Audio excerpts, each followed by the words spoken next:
Salamat po sa pagkakataon po ito. Salamat po kay Doc Joel Alon sa warm welcome po at sa inyo pong lahat. At pakiramdam ko po ay I belong po dito sa group na ito dahil marami po akong kakilala. Ano po?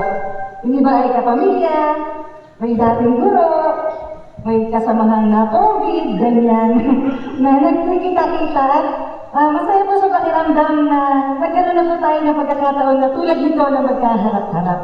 So, ngayon po umaga ay pag-uusapan natin, although marami po tayong background na tungkol sa bagay nito, pero dadagdagan pa po natin at sana po ay makatulong po para sa ating lahat na harapin po kung ano man yung mga challenges na sa buhay po natin. So, this presentation po is entitled Mental Health 101, #Be Kind to Your Mind. A message on caring for our mind, body, and spirit. Once again po, I am Mrs. April Char Uy Isip from Baler National High School.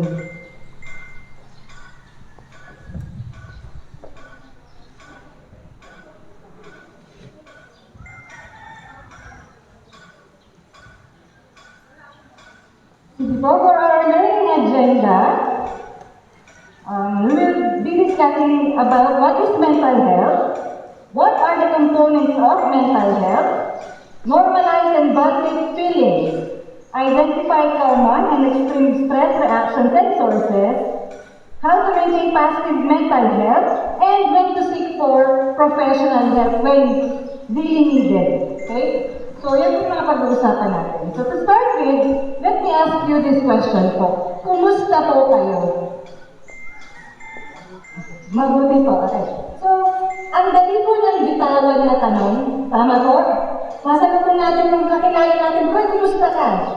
Napakadali ng bitawan, pero kung ikaw ang tinanong ng bagay nito, without a second thought, ang sagot natin is okay lang or mabuti. Mabuti lang. Pero hindi na natin nabibigyan ng pagkakataon talaga yung sarili natin na mag-assess, ano nga ba talaga? Kumusta nga ba talaga tayo? No? So, ano po yung makikita niyo sa larawan? Ano po kaya yung nasa larawan?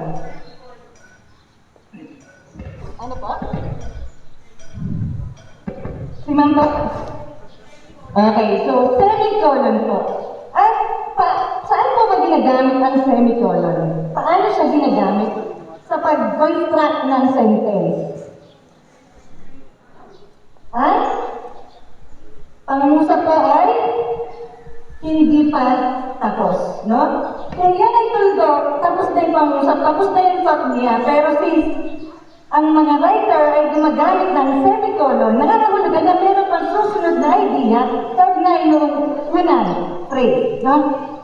Ginagamit din po yan ng mga mental health advocates dahil gusto niya ipating sa mga tao na hindi pa tapos at hindi dito nagtatapos ang buhay mo. So, semicolon po.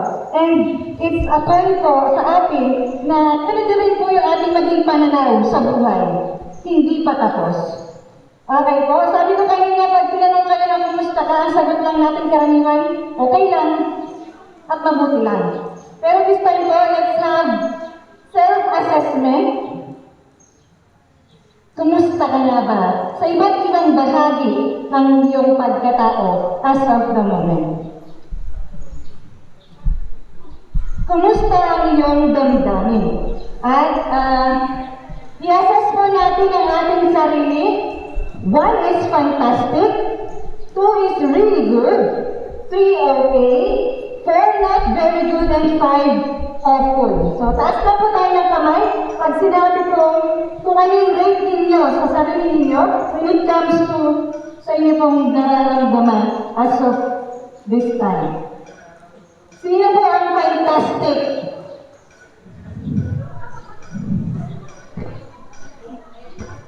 Okay po. Sa pag-tingin po natin sa paligid ay wala pong fantastic sa ngayon. 2 really good. Okay po, ayan. Maraming salamat po. May mga kaibigan po tayo na kasamahan na ang pakiramdam po nila ngayon ay really good. And 3, okay lang.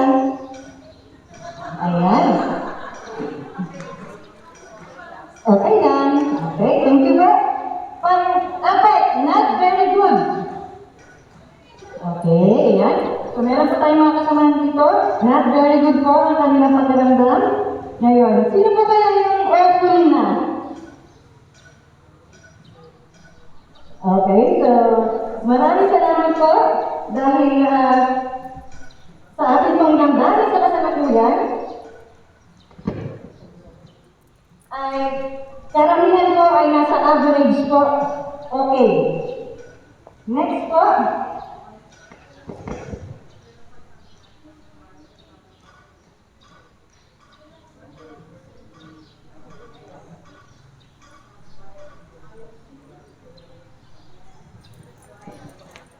Next question po, kumusta ka sa iyong trabaho? Since na nasa workplace po tayo.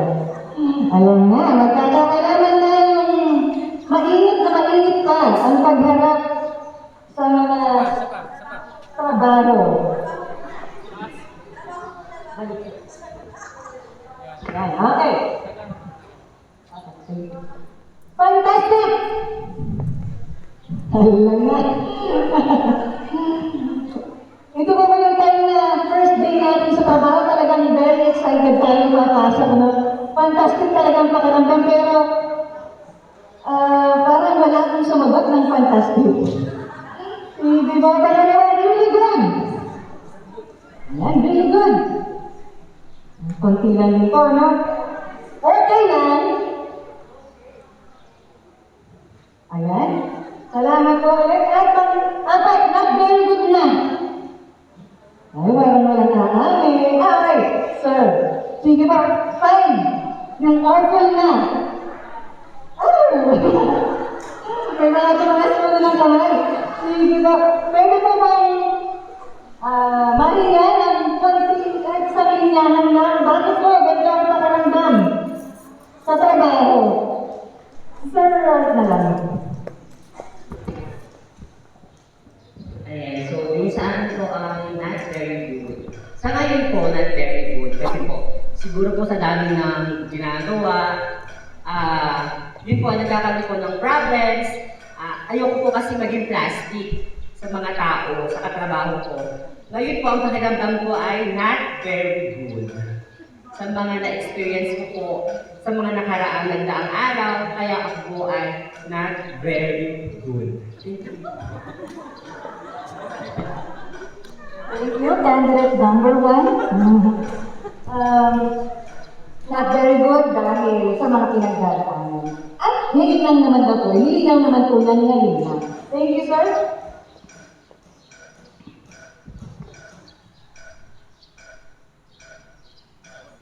Ayan. Anak ka lang, kamusta ang iyong pinansyal? Ayan, sige po. Ihanda po rin namin ang mga mata para makilala natin kung kanino po tayo nalapit sa oras ng pangangailangan. Sige po. Sino ang fantastic pa dito? Yung malinis pa ang facelift. Okay. Sige po. Number 2, really good. Sige po, number 3, okay lang. Eh, okay lang. Alam niyo na po ha, sa limang sukatan po natin, may mga 3 na tumaas, kaya tingnan niyo na po sila. Pag-apat yung not very good na. Ayan, okay po. At, salamat po sa pagiging tapat, yung pamuli o full. Awesome kayo dito. Opo, ayan. At ito naman po ay nararanasan natin lahat po. Kahit ano pong larangan ngayon ay dumaan po sa ganitong mga suliranin po. Next.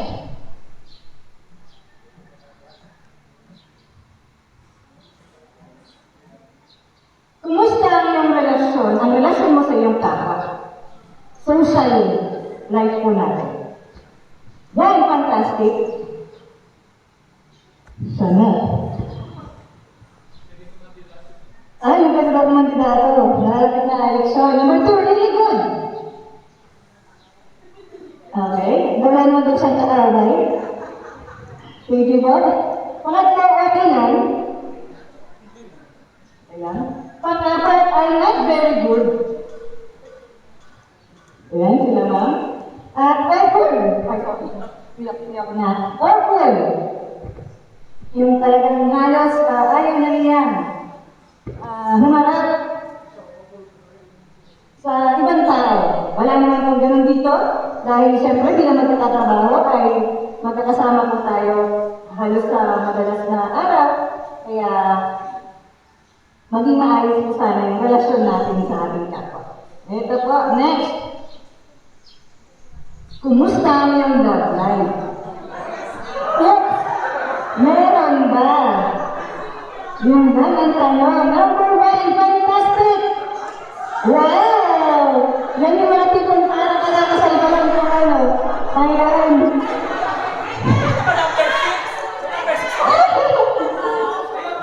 Okay, fantastic. At isa po ito sa, of course, magpapasigla po sa atin, siyempre kung maayos po ang ating relasyon.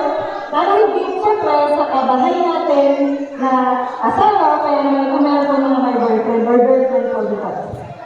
Really good! Okay, thank you po. Okay lang. Okay lang. Pang-apat. Not very good. Ito na yung mga nakanganib na daw. Or may kalipyo sa pasok talaga yan. Meron ba? O, ito na yung ano na, yung konting-konti na lang PC, yung awful na. Wala naman po dito kay hiwalay yan. Wala naman po. Okay, at karamihan pa dito ay nasa okay din po tayo. Thank you so much po. Next ay, kumusta ang physical na kalusugan? Ito na. 1, fantastic! Sigang na sigang katawan. Walang hinihindang karamdaman. 2, really good. Okay? Marami din po. Pangatlo, okay lang? Thank you po. Pang-apat ay not very good. Okay po. Meron pong mga iniinda-inda. Pang-lima, awful. Pero siguro wala pong papasok na awful ngayon, ano? Na kasamahan natin ngayon. Kasi mahirap na po. Pag meron masamang pakiramdam ngayon, kailangan quarantine tayo. Thank you so much po. Next, kumusta ang iyong kaisipan? Which is yung heart na po ng ating pag-uusapan ngayon. How's your mental health? 1, fantastic. Okay, thank you, ma'am. 2, really good.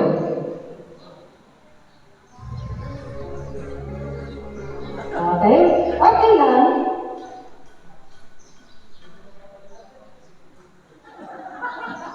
Not really good. Not really good siya. Okay. Okay.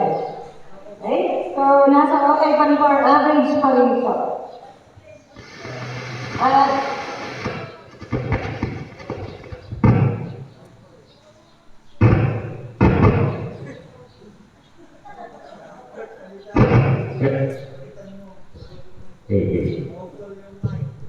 Opo na lang ang thank you po. Okay, so maraming salamat po sa inyo pong pagiging tapat. At although may mga tanong po dito na hindi natin na-share sa iba, pero since magkakasama po kayo ngayon, ay naging tapat po kayo ng bahagi at nakita ng iba ninyong mga kasamahan ang status po at iba't ibang aspect ng inyong pagkatao as of the moment. So maraming salamat po sa inyong pakikisa. So, it is normal to feel fearful and anxious during this time. And talking about your feelings will lessen your distress. So, malaman daw po yung mga nararamdaman natin negativity ay normal lang daw po ito. At valid ang mga ito. O, hindi po natin pwedeng sabihin na huwag ka matakot. Huwag mo maramdaman yan. Okay lang, huwag ka umiyak. Hindi po gano'n ang ang panagtunan kapag ang pinag-uusapan natin ay mental health. Kumpara dati, na hindi pa tayo bukas sa ganito pong usapin. Because we are now living in a VUCA world. VUCA term po ay was first coined sa mga army. No, ginamit po nila yan, pero nasundan po lang sa business, and nowadays ay ginagamit na rin po sa ating society, lalo higit sa mental health. So, ano po ba ibig sabihin ng VUCA? V stands for volatile, U for uncertain, C for complex, and A for ambiguous. Ano po ang mensahe po nito sa atin? Our environment po, nowadays, demands us or pushes us to decide very quickly dahil nandiyan na yung hindi na pagkakataon. So parang hindi na natin hindi na pagkakataon na magplano, which is alam natin, sa planning ay mas malaki ang percentage na pwede tayong magtagumpay. Tama po? Pero sa panahon natin ngayon, hindi na po mahalaga yung parang hindi na po nabibigyan ng panahon ang mas mahabang pagpaplano at pag-iisipan.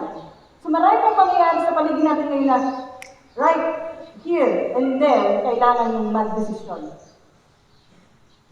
Halimbawa lang po ha, I'm not against po sa vaccine na po. Pero alam ko po, marami sa atin, although sa mga, kahit sa mga nakapagpa-vaccine na, alam natin na tayo mismo nakaramdam ng panamba, ng anxiety, nung tayo magpapavaccine na tayo, or halimbawa, a day before.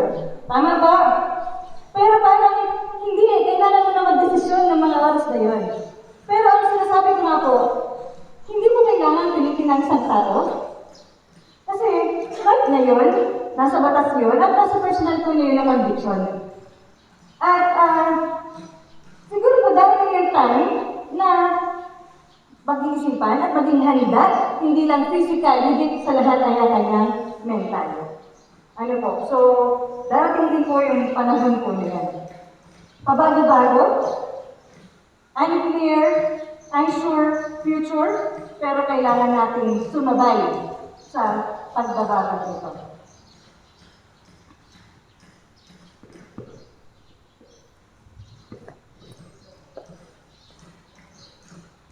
Ayan, sa kabila daw po nito ay natututo pa rin po tayo at ano pa rin po natin ng umiti.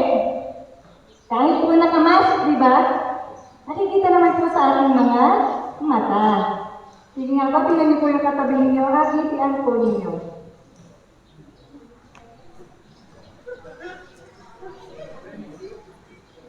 Sabi po nila pag sa camera, sa picture, ngiti-ngiti ka ano, hindi naman nakikita. Pero hindi po totoo yun, nakikita po sa ating mga mata. Kaya naman ulit, be kind to your mind. Alagaan po natin ang ating kaisipan. So what is mental health? Mental health is a positive concept. It encompasses our emotions, our sight, and our social interaction. It's something that we all have. So sabi ko dyan ay positive concept.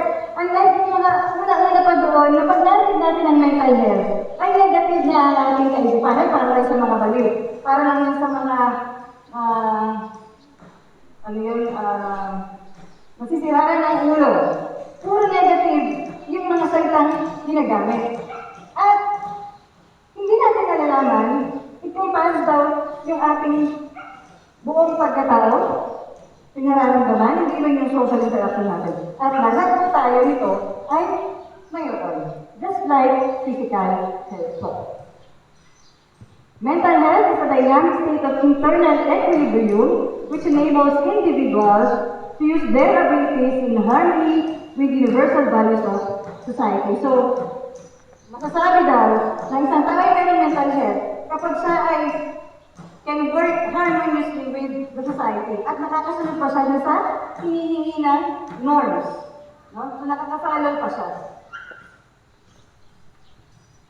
What are the 7 components of mental health? So, umpisahan po natin sa social. No, alam natin na itong bagay po na ito ay kahit lumang-luma na, no, we cannot live without other people. We have to socialize. And it's how it talks of how you deal with other people. O baka naman, ikaw or isa ka na doon sa mga pinaproblema ng ibang tao. So, pag maayos yung pakikisama natin, ibig sabihin healthy ang ating relationship, then we're good, no? Next is cognitive. It has nothing to do with our intellectual capacity or intelligence. Ito ay tumutukoy sa paano mong i-level yung iyong decisions sa age natin. Kaya di ba minsan, or alam natin yan, pag-alalan natin ng psychology na kapag ganitong edad, dapat ganito na yung level ng kanyang cognitive. Pero sometimes, may mga tao na ang baba pa rin ng cognitive level kahit ganito lang edad nila. Halimbawa ay sa decision making sa mag-asawa. Halimbawa nga, since bata nag-asawa, konting problema lang, hiwalay kung hiwalay.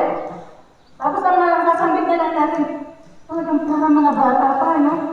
Talagang hindi pa nila, wala pa silang kakayahan na makapag-desisyon ng matalino pag sa ganung mga sitwasyon lang. Next is emotional. How we handle our emotions.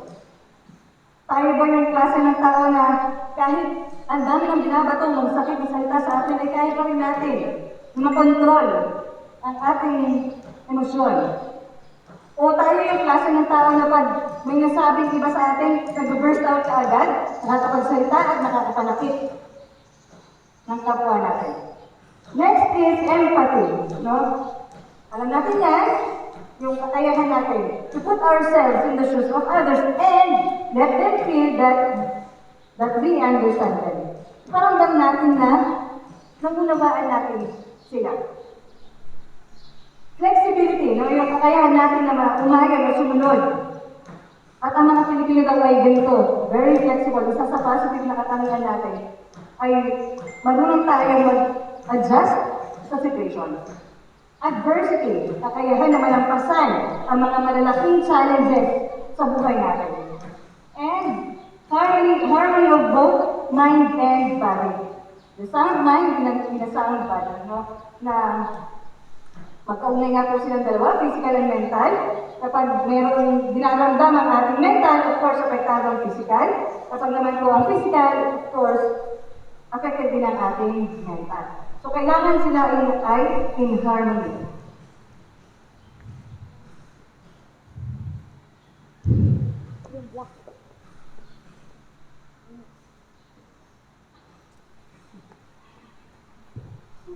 Kaya naman, mental health is more than just a state of mind. So, hindi naman po pala ang mental health ay para dito lamang. Ang sabi din dyan, having good mental health is more than the absence of illness, rather, it's a state of holistic well-being. Ibig sabihin po, dun sa 7 components na yun, kapag merong isa doon na nagka-problema, that means nagkakaroon na rin siya ng epekto sa mental health natin. So, holistic po siya. Unlike kapag physical, halimbawa po ay may sakit sa puso, he or she can still naman communicate or socialize, di po ba? Unlike pag mental health ito ang apektado, social, kasi withdrawal eh. No? So, buong pagkatao niya ay apektado. Awit ko. Walang ganito sa ayan. Okay. So, tingnan po natin yung myths and facts. Mental health problems don't affect me. Boy, ang lakas-lakas pa yung tao. Ang dami ko na kayang pinagdaanan mo, bali ko lang sa akin yan. Hindi kaya ako din magkakasakit tungkol dyan. When in fact, mental health problems are actually very common. Just like any other diseases na mga common. Tulad ng ubo, sipon, lagnat. Ganun po siya ka-common. And tingnan natin sa tao, wala po yan sa personalidad. Kahit sino po ay pwedeng tamaan. Uy, magkasali na. Ang taas kaya na panampalataya nun. Uy, guidance counselor yun na. Uy, psychologist, psychiatrist yun na. Ba't nagkasakit yun ng gano'n? Paano rin po natin tinanong na, uy, doktor yun na, ba't nagka-COVID yun? Di po ba? So, very common. Pwede siyang mangyari kahit kanina, even to the toughest person na kakilala natin. Hindi dahil sa kanina ang personality niya.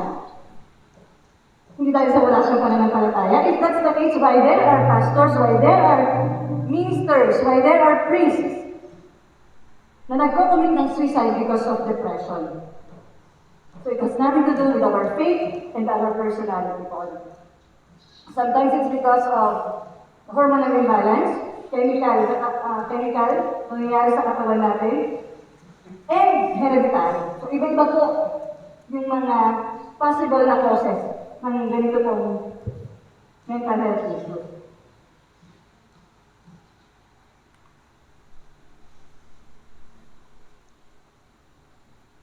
Mental health is less important than physical health. Tulad po ng pagpasok ng pandemic, ang hindi po natin nabigyan ng pansin ay ang ating physical health, which is, okay naman po talaga yun kasi nga banta ng physical health yung dumating sa atin. Pero biglang na isang tabi yung mental health. Ang ating pong naintindihan na lamang ay kung papaano natin na sikapin na huwag tayong mahawa ng sakit. Mental health is just as important as physical health. Children don't experience mental health problems. Kaya bata naman yan, okay lang yan na sigaw-sigawan mo, okay lang yan na pahiya mo kasi malilimutan lang na yan. Lilipas lang din yan. Pero ang totoo po, even young children may show early signs of mental health concerns, lalong-lalo na po ngayon na hindi natin sila nakikita. And very big challenge po ito sa atin, how to reach out to those who really need help when it comes to mental health. Ako po as guidance counselor po ng Baler National, since we are, of course, module na po tayo, telecounseling, virtual counseling, syempre yan po yung mga ways natin po ngayon, pero since hindi po naman lahat ay may access sa internet, so medyo limited po yung ating pag-reach out sa kanila. At yun po yung nakakalungkot sa mga panahon po ngayon. Prevention doesn't work. It is impossible to prevent mental illness. Sabi ko po kanina, pwede kahit sino matamaan, ano po, pwede kahit sino ay pwede makaranas po ito.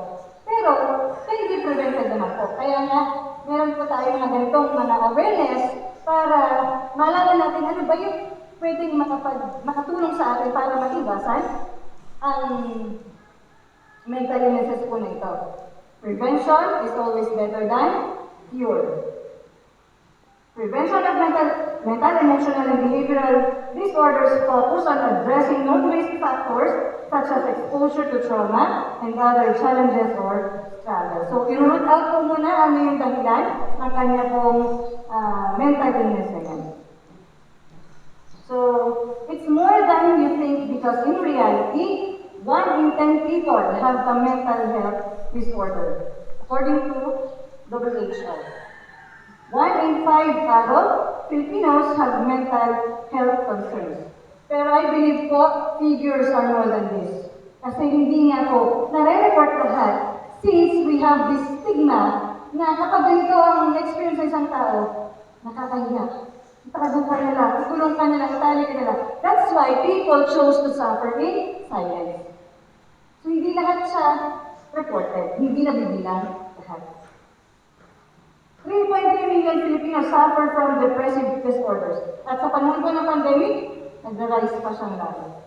Unfortunately, there is a limited number of licensed professionals in the Philippines. Isa pa po ito sa napakalaking hamon. In DepEd po ay konting-konti lang yung mga mental health professionals.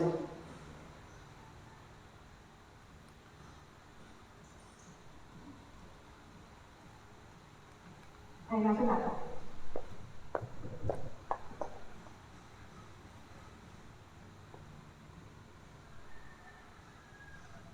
Mas mataas po ang bilang ng female na nakakaranas ng mental health disorders, depression, pero mas mataas po ang percentage ng male ang nagko-commit ng complete suicide. Bakit po kaya?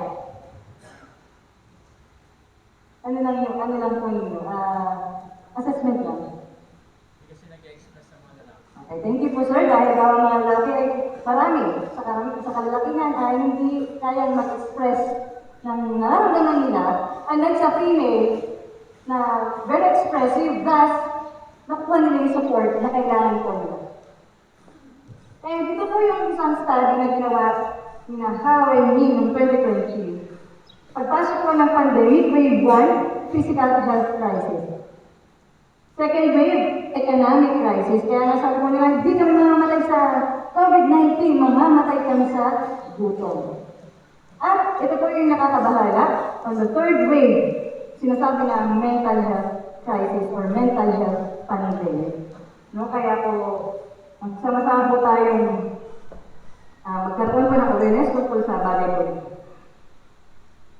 At mental health ng mga practitioners po ay nagpapasalamat kay President Duterte for signing the Philippine Mental Health Law or Republic Act 11036 noon lamang pong 2018. So, this is an act establishing a national mental health policy for the purpose of enhancing the delivery of integrated mental health services, promoting and protecting the rights of persons utilizing psychiatric, neurologic, and psychosocial health services. So, unti-unti po tayong namumulat sa ganito pong mga usapin at mabibigyan na po sila ngayon ng proper na interventions para hindi po lumala yung mga nararamdaman po nila.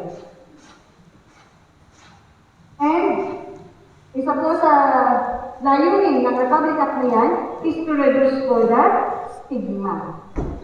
Tingnan po natin yung front page na balita po. Buwan, dumarami sa Pilipinas. Which is a no-no po sa mga mental health advocates kapag tinawag po sila buwan. Gawa-gawa lang yan, attention seeker lang yan. It's just a millennial thing. Na parang pag nakakita po tayo, halimbawa, ng estudyante na nagpo-post sa social media nila about suicide or di ko na kaya mga ganyan-ganyan na mga post, let us take that po seriously. Huwag po natin sabihin na ito, ano lang yan ng atensyon. Parang itong bata ito. Hindi po, kasi that's one way po to express kung ano yung nararamdaman and somehow, pwede po siyang magpatuloy, magkatotoo. Next po, ito, baka po familiar kayo dito, isang movie na very controversial, entitled po Tinilin. Familiar po tayo dyan. And yung poster po nila na ito ay nag-react po ang mga mental health advocates. Kasi nga, pag sinabing mental health, ang itsura lang noon ay yung mga nababalik talaga. Ang mental health po ay marami pong saklaw na sakit yan. We have anxiety disorder, panic disorder, bipolar. Hindi lang po yung nakikita natin na palakad-lakad dyan sa daan. Hindi po ganun lang. Kaya, ayun, naging controversial po siya, halos ayaw po ipapanood, ipalabas sa mga cinema. Kaya naman, mula sa Anxiety and Depression Support Philippines, gumawa po sila ng version nila, ng poster na yan, Tinilin, ? Dahil hindi lahat ng bigat ay nakikita, yung iba, mukhang masaya, pero meron din problema. So, iba't ibang mukha po, unlike po dun sa kanila, iisa ang itsura nila. No? So, maaaring masaya, maaaring malungkot, pero pareho pong may pinagdaraanan.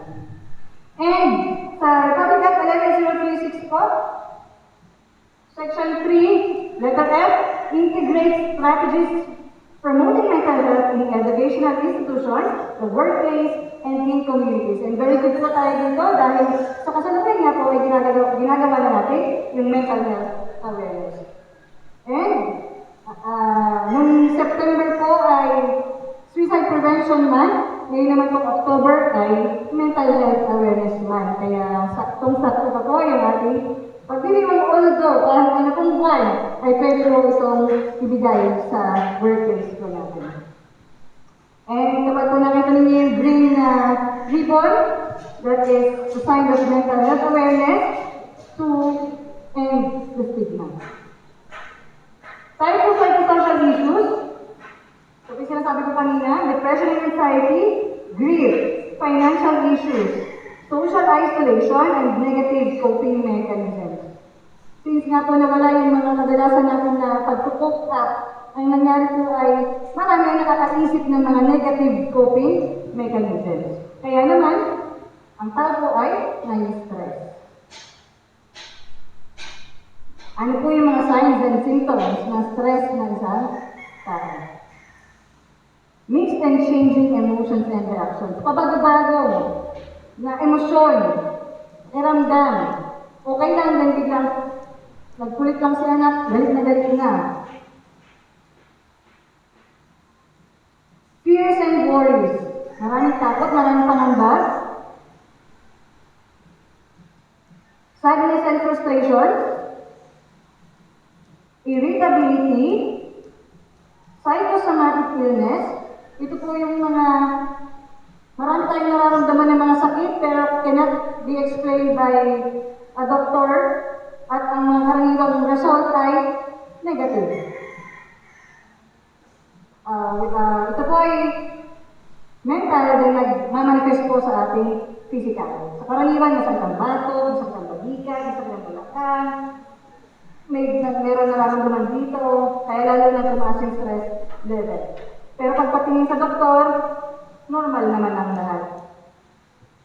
Sleep issues, pwede hindi makatulog, pwede rin naman tulog ng tulog. Lalo hindi po kapag hindi yun yung pattern talaga ninyo sa loob ng maghapon. Cold and wet hands and feet, low energy, Monday pa lang, gusto na kaagad Friday. Eating issues, sa pagkain po, pwede yung hindi makakain, pwede rin naman kain. Kaya yung nagkita kayo ng friend mo ganyan, kumusta? Stress.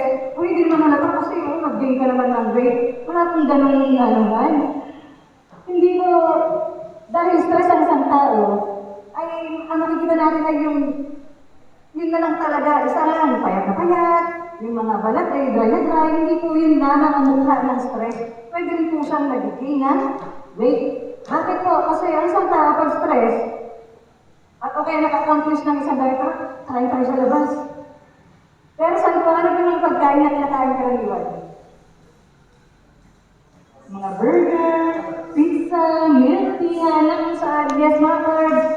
Siyempre, malakas makapagpadagdag ng stress. Pero doon po kasi nasasatisfy yung ating bibig, ating tiyan, at masaya po tayo sa bagay na kaya nababawasan yung stress. Concentrate and focus.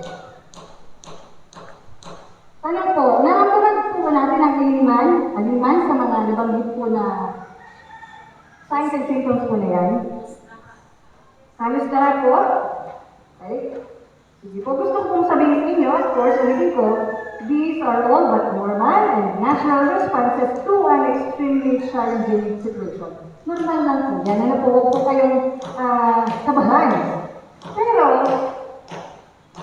sabi nga po dito, it's okay not to be okay. Ulit-ulit po yan pagdating sa mental health. Ano po? Dumating po sa point na natanong siya sa isang beauty pageant na naging controversial din.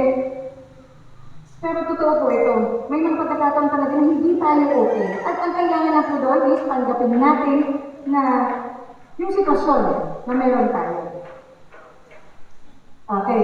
When do I seek for professional help? Kailan yung tamang panahon para humingi na tayo ng professional help. Sino yung mga professional na yun? Psychologist and psychiatrist. Na, again, alisin po natin yung stigma natin sa kanila. Sabi ko po kanina, hindi lahat na nagpapatingin sa ganitong mga klase ng doktor ay balik ka agad. Marami po yung sakit na yan.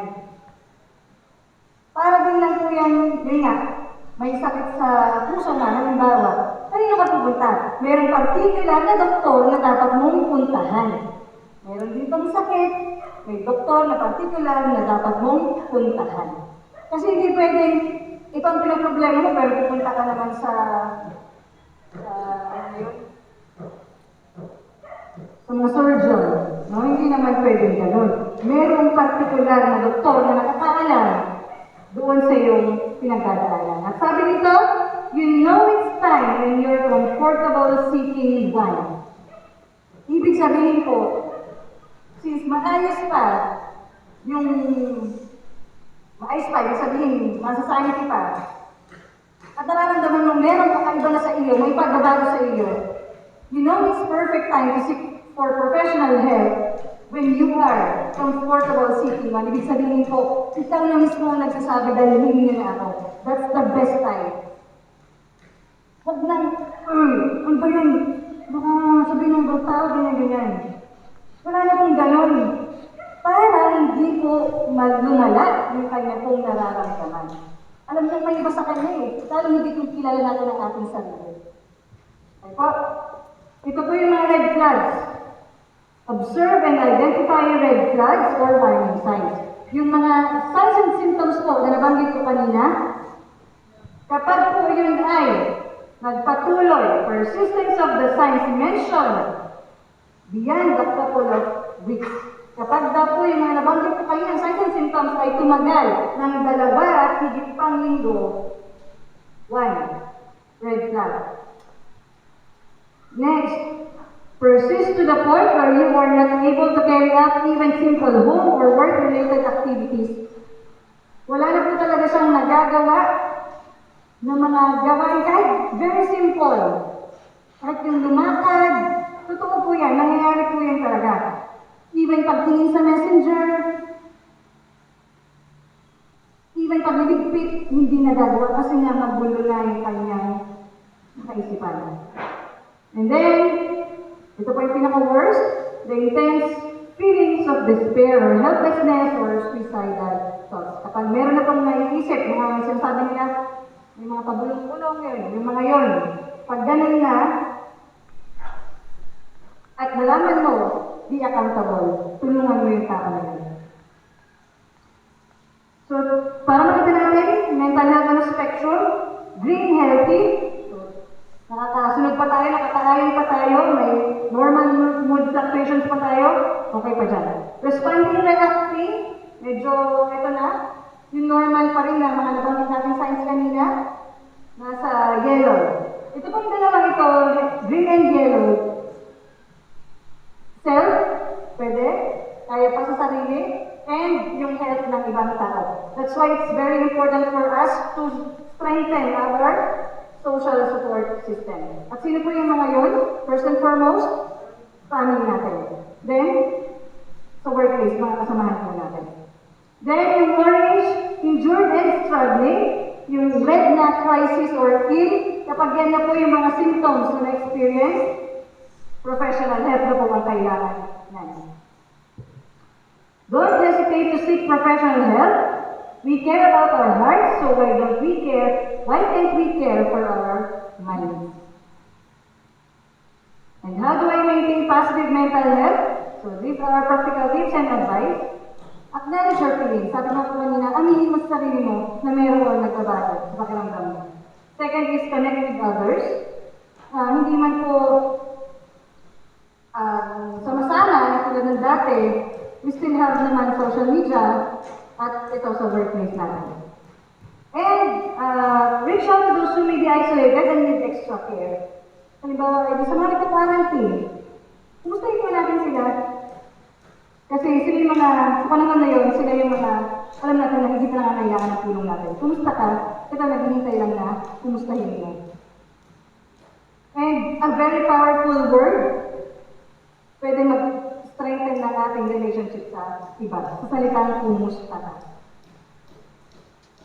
Do things that make you feel happy and joyful. Balik po natin yung mga nakasanayan natin na nakakapagbigay sa atin ng kasiyahan. Maghalamay, magluto, mag-alaga ng hayop, ng aso, wag lang ahas. Yung iba po ginawang pigpet sa bahay. Pero hindi ko kasi nakakapagbigay sa kanya ng saya. Kaya okay lang po yun. As long as malinis naman yung hayop. And ayun, sa mga hobbies and interests po natin. A recent study has found that people who exercise report that 43.2% less days of poor mental health than those who didn't exercise. So malaking tulong po yung exercise. pagsayaw na ginagawa po natin. Di ba pag pinagpapawisan tayo, ang nabubukang bibig po natin, sarap pagpawisan. Ang sarap sa pakiramdam. Yun po ay yung hormones na nilalabas po ng ating katawan. Learn to rest and relax by sleeping. Dahil sa pag-sleep ay maraming benefits. Boosts immune system, helps your mental well-being, supports brain function, longer lifespan, boosts fertility daw. Prevents weight gain, heightens creativity, keeps the heart healthy, reduces inflammation, and glowing skin.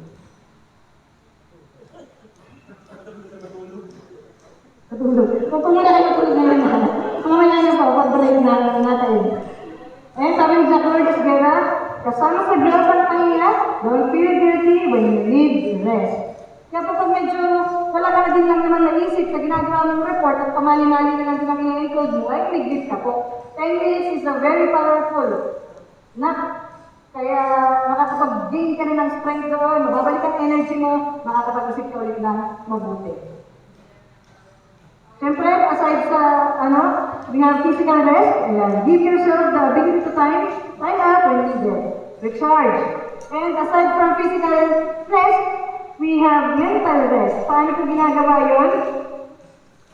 Get clear thoughts and more vulnerable to your surroundings. Moment of thinking. Appreciate, communicate, listen to music. Spend time in nature and engage with positive thoughts. And ito po, social rest. Social rest, di ba iba hindi mo na mag-Facebook, napaka-toxic ng Facebook. Which is true, social rest po yun. Kasi hindi pwedeng ma-absorb lahat.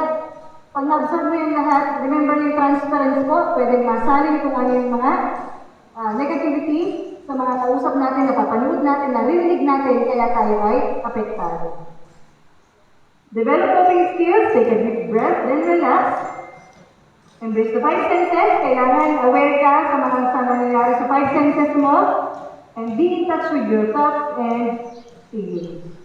Another one is habitually talk to someone you trust in times of pressure, who has also a positive perception in life. Kumanap po tayo ng tao na kausap natin na meron pong magandang pananaw sa buhay.